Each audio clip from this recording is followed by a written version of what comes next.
Hello everyone, कैसे हो आप सब। आई होप कि आप लोग बहुत ही अच्छे होंगे। दोस्तों, आज के इस स्पेशल वीडियो के माध्यम से 15 जून 2023 को जो एग्ज़ाम हुआ है आपका यूपी बीएड का, उसमें सेकंड शिफ्ट में आर्ट ग्रुप में यानी कला वर्ग में जो भी प्रश्न पूछे गए थे, आज के इस स्पेशल वीडियो के माध्यम से हम लोग उन सारे प्रश्नों को कवर करने वाले हैं। आप लोग अंत तक बने रहिएगा। तो आइए बिना किसी देरी के आज की इस स्पेशल वीडियो की शुरुआत करते हैं। देखिएगा दोस्तों, प्रश्न पूछा गया था झांसी की रानी उपन्यास के लेखक जो हैं कौन है। तो इसका राइट आंसर था दोस्तों बृंदालाल वर्मा। ठीक है, बृंदालाल वर्मा जो है झांसी की रानी उपन्यास के लेखक हैं। दोस्तों, आप लोग बताइएगा कि सेकंड पेपर में जो है आप लोगों ने कितने प्रश्नों को बिल्कुल सही किया है। ठीक है, चलिए। रामायण कृति है वाल्मीकि की। देखिएगा, ये भी प्रश्न जो है रामायण से पूछा गया था और रामायण कृति जो है किसकी है, वाल्मीकि की। आइएगा, अगला प्रश्न देखेंगे हम लोग। प्रयोगात्मक मनोविज्ञान प्रारंभ हुआ था, कहाँ से प्रारंभ हुआ था, जर्मनी से। ठीक है, प्रयोगात्मक मनोविज्ञान जो है जर्मनी से प्रारंभ हुआ था। अगला प्रश्न देखिएगा, बुद्धि लब्धि का फार्मूला क्या है। तो मानसिक आयु बटे वास्तविक आयु गुणे 100। ठीक है, ये आपका होता है बुद्धि लब्धि का फार्मूला। चलिएगा, अगला प्रश्न देखिएगा दोस्तों, मानव शरीर में गुणसूत्रों की संख्या कितनी होती है। 46 गुणसूत्र होते हैं। ये भी प्रश्न जो है आपका पूछा गया था। आइएगा, अगला प्रश्न देखिएगा, कवि शब्द का जो है चतुर्थी विभक्ति रूप क्या हो जाएगा। तो कवि शब्द का जो साथियों चतुर्थी विभक्ति होगा वह होगा कवये। ठीक है, ये आपका बिल्कुल करेक्ट था आंसर। चलिएगा, अगला प्रश्न देखिएगा दोस्तों, महाभारत में श्री कृष्ण के सारथी बने थे।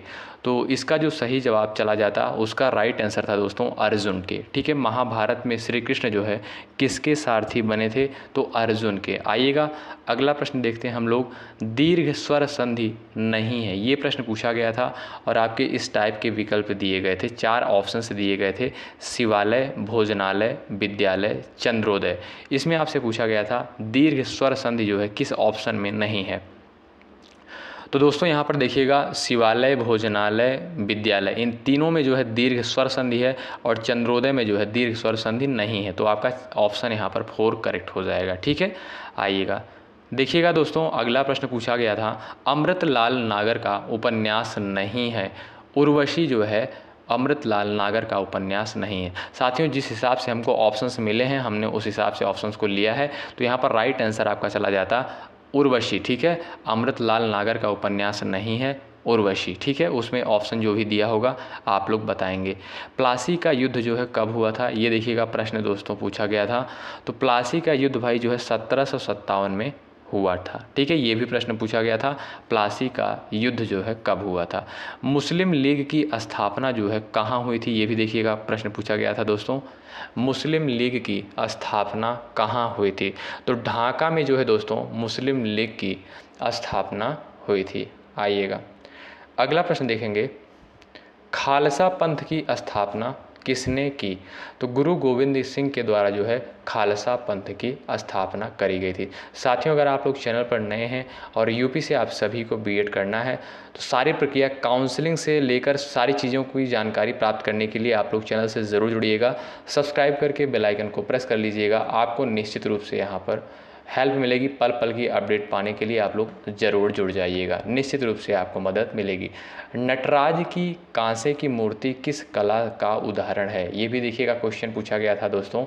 तो चोल वंश का उदाहरण है। ठीक है, नटराज की कांसे की मूर्ति जो है किस कला का उदाहरण है। तो चोल वंश की कला का उदाहरण है नटराज की कांसे की मूर्ति। ठीक है, आइएगा, ये देखिएगा दोस्तों, अगला प्रश्न है, शिवाजी ने किसका वध किया था। तो अफजल खान का जो है शिवाजी के द्वारा वध किया गया था। चलिएगा, नेपोलियन बोनापार्ट के जीवन का अंतिम युद्ध कौन सा था। तो वाटरलू का युद्ध भाई, और लड़ा कब गया था, 1815 में। ठीक है, नेपोलियन बोनापार्ट के जीवन का जो अंतिम युद्ध था दोस्तों वाटरलू का युद्ध था और 1815 में जो है यह लड़ा गया था। आइएगा, सार्थवाह किसे कहते हैं। मौर्य काल के व्यापारिक काफिलों को जो है सार्थवाह कहते हैं। ठीक है, ये भी प्रश्न दोस्तों पूछा गया था। ठीक है, आइए अगला प्रश्न देखेंगे, विश्व में सबसे आर्द्र स्थान जो है भाई कहाँ पर है, मानसिन राम मेघालय में। ठीक है, मानसिन राम मेघालय में जो है भाई यह स्थान है। विश्व में सबसे आर्द्र स्थान है, ठीक है, मानसिंग नाम।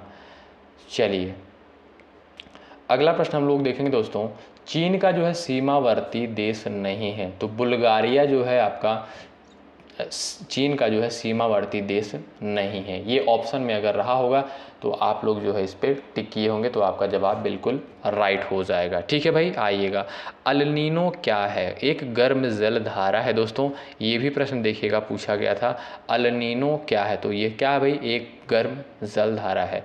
चलिएगा, पृथ्वी के सबसे निकट ग्रह, दोस्तों ये भी प्रश्न पूछा गया था, पृथ्वी के सबसे जो निकट ग्रह होता है भाई वो होता है आपका शुक्र, ठीक है। ये प्रश्न भी एग्जाम में आया हुआ था, ठीक है भाई। चलिएगा अगला क्वेश्चन दोस्तों देखेंगे, सबसे लंबी तटरेखा वाला राज्य, ये भी प्रश्न देखिएगा पूछा गया था, सबसे लंबी तटरेखा वाला राज्य जो है कौन सा है? तो गुजरात जो है सबसे लंबी तटरेखा वाला राज्य है। शांत की संस्कृति को प्रोत्साहन देता है यूनिसेफ, ठीक है, यूनिसेफ के द्वारा जो है शांत की संस्कृति को प्रोत्साहन दिया जाता है, ठीक है भाई। ये भी प्रश्न आया था। ट्रस्टीशिप के सिद्धांत का प्रतिपादन जो है किसके द्वारा किया गया था? तो महात्मा गांधी के द्वारा दोस्तों ट्रस्टीशिप के सिद्धांत का प्रतिपादन किया गया था। ये प्रश्न जो है एग्जाम में आया था कला वर्ग के सेकंड पेपर में, ठीक है भाई। तो आप लोग दोस्तों ज़रूर बताइएगा लास्ट में कि फर्स्ट पेपर यानी पहली पाली में जो एग्ज़ाम हुआ था उसमें और सेकंड पाली में दोनों मिलाकर आप लोगों ने ओवरऑल कितने प्रश्नों को सही किया है, कितना स्कोर आप लोगों का बन रहा है, आप लोग ज़रूर कमेंट बॉक्स में बताइएगा। G20 के वर्तमान अध्यक्ष जो है कौन है? तो भारत, यानी वहाँ पर ऑप्शन भी दिया गया था, तो भारत जो है आपका बिल्कुल राइट आंसर हो जाएगा, ठीक है भाई। आइएगा, अगला प्रश्न दोस्तों देखेंगे हम लोग, J.S. मिल का जन्म जो है किस देश में हुआ था? इंग्लैंड में जो है J.S. मिल का जन्म हुआ था, ठीक है भाई। आइएगा, अगला क्वेश्चन देखेंगे दोस्तों, राज्य के मुख्यमंत्री किसके प्रति जो है जवाबदेह होते हैं? तो विधानसभा के प्रति, ठीक है, विधानसभा के प्रति जो है राज्य के मुख्यमंत्री जवाबदेह होते हैं। ये भी प्रश्न दोस्तों पूछा गया था।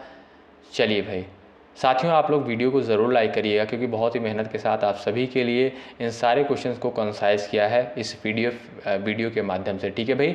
तो अगर आप सभी को इसका PDF चाहिए तो टेलीग्राम चैनल का लिंक जो है डिस्क्रिप्शन बॉक्स में भी दिया गया है, आप लोग वहाँ पर ज्वाइन हो सकते हैं।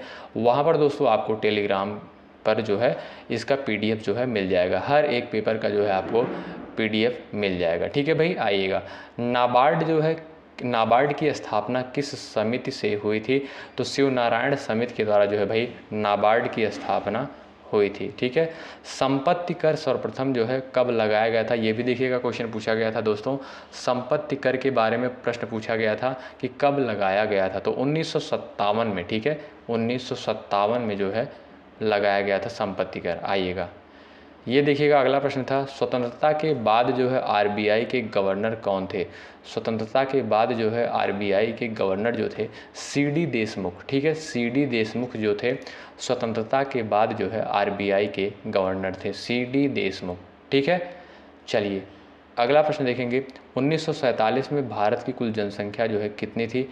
यानी जब भारत आज़ाद हुआ था उस समय जो है भारत की जनसंख्या के बारे में क्वेश्चन पूछा गया था, तो 39 करोड़, ठीक है, 39 करोड़ जो है भारत की जनसंख्या सी 1947 में, ठीक है भाई, 1947 में जो है इतनी जनसंख्या थी। आइएगा, आत्मदर्पण का सिद्धांत जो है किसके द्वारा प्रतिपादित किया गया था? आत्मदर्पण का सिद्धांत है, ये प्रश्न आया था एग्जाम में, HC कूले के द्वारा जो है आत्मदर्पण का सिद्धांत दिया गया है। चलिएगा अगला प्रश्न देखेंगे, स्वतंत्र भारत की सांख्यिकी प्रणाली के शिल्पकार कौन थे? ये प्रश्न देखिएगा क्वेश्चन आया था दोस्तों, स्वतंत्र भारत की सांख्यिकी प्रणाली के शिल्पकार कौन थे? तो PC महानुलोबिस, ठीक है, ये जो है स्वतंत्र भारत की सांख्यिकी प्रणाली के शिल्पकार थे। ये भी प्रश्न आपके एग्जाम में आया हुआ था। आइएगा, प्रिमिटिव कल्चर पुस्तक के लेखक जो हैं कौन हैं? तो एडवर्ड बर्नट टाइलर, ठीक है, ये जो है प्रिमिटिव कल्चर पुस्तक के जो हैं और राइटर हैं, ठीक है भाई। आइएगा, हिंदू धर्म में धर्म अर्थ काम मोक्ष को संयुक्त रूप से जाना जाता है, पुरुषार्थ के नाम से जाना जाता है, ठीक है भाई, पुरुषार्थ के नाम से जाना जाता है। हिंदू धर्म में धर्म, अर्थ, काम, मोक्ष को जो है संयुक्त रूप से पुरुषार्थ के रूप में जाना जाता है। ये भी प्रश्न आपके एग्जाम में आया था। आइएगा, किसने जो है श्वेत वसन अपराध की अवधारणा दी? तो सडरलैंड के द्वारा जो है श्वेत वसन अपराध की अवधारणा दी गई थी, सडरलैंड के द्वारा। ये भी प्रश्न एग्जाम में दोस्तों आया हुआ था। ठीक है भाई, आइएगा ये देखिएगा, अगला प्रश्न था सामाजिक और सांस्कृतिक गतिशील पुस्तक के लेखक कौन हैं? तो किंग्सले डेविस। किंग्सले डेविस जो है दोस्तों सामाजिक और सांस्कृतिक गतिशील पुस्तक के लेखक हैं। ठीक है, किंग्सले डेविस। ये देखिएगा, योग दर्शन का सहयोग दर्शन जो है भाई सांख्य दर्शन। ठीक है, योग दर्शन का जो सहयोग दर्शन है सांख्य दर्शन है। ठीक है, आइएगा अगला प्रश्न देखेंगे, स्वाभाविक स्वास्थ्य प्रक्रिया को नियंत्रण को कहा जाता है? स्वाभाविक स्वास्थ्य प्रक्रिया के नियंत्रण को क्या कहा जाता है? तो प्राणायाम। ठीक है भाई, प्राणायाम कहा जाता है। ये भी प्रश्न आपके एग्जाम में आया हुआ प्रश्न है। समाजीकरण का प्राथमिक अभिकरण नहीं है, तो राजनीतिक समूह, यानी राजनीतिक समूह जो है सामाजिकरण का प्राथमिक अभिकरण जो है दोस्तों नहीं है। ये भी प्रश्न आपके एग्जाम में आया हुआ था। तो दोस्तों जो है हमने उन सारे प्रश्नों को कवर किया आज के इस स्पेशल वीडियो के माध्यम से। जो प्रश्न जो है आपके एग्ज़ाम में यानी आर्ट ग्रुप कला वर्ग में जो आपका सेकंड पेपर होता है उसमें जो प्रश्न पूछे गए थे, हमने उन सारे प्रश्नों को आज की इस वीडियो के माध्यम से कवर किया है। कुछ इसमें प्रश्न मिसिंग हैं तो उसका भी वीडियो आप सभी को मिल जाएगा। जो भी प्रश्न हमको मिले उसका वीडियो आपको प्रोवाइड किया गया। ठीक है भाई, लगभग प्रश्न इसमें जो है आपके एग्जाम के दिए हुए हैं, लगभग प्रश्न, बस थोड़े बहुत क्वेश्चन आपके यहाँ पर मिसिंग है, 2-4 क्वेश्चन। ठीक है भाई, तो आप लोग बताइएगा वीडियो कैसी लगी। आप लोग चैनल पर नए हैं, सब्सक्राइब करके बेल आइकन को ज़रूर प्रेस कर लीजिएगा। अगर आपको यूपी से बीएड करना है, पल पल की ऑथेंटिक अपडेट आप सभी को शिक्षा संकल्प के यूट्यूब प्लेटफॉर्म से मिलती रहेगी। बहुत बहुत शुक्रिया। जय हिंद, जय भारत।